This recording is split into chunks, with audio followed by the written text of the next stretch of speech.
Қайырлы күн, сіздермен сұлу шаш.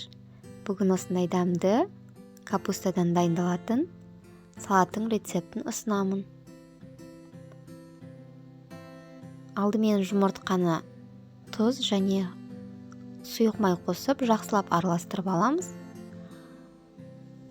Сковородкада екі бетін сарғайғанша қуырып аламыз.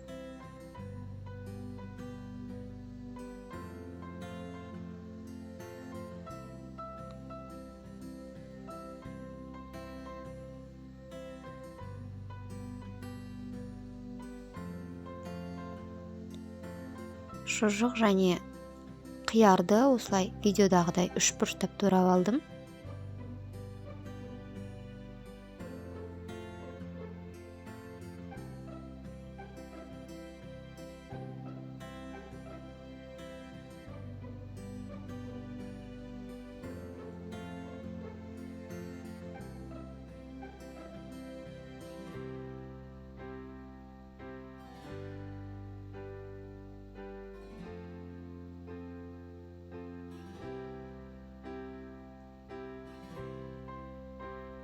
Капуста мен жұмыртқаны ұзыншалап турадым және сәбізді теркадан алдын ала өткізіп дайындап қойдым.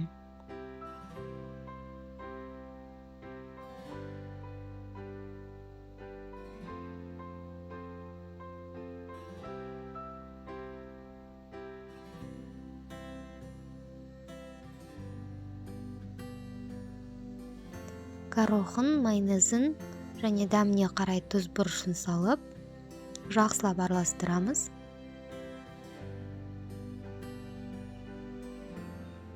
Міне біздің салатымыз дайын.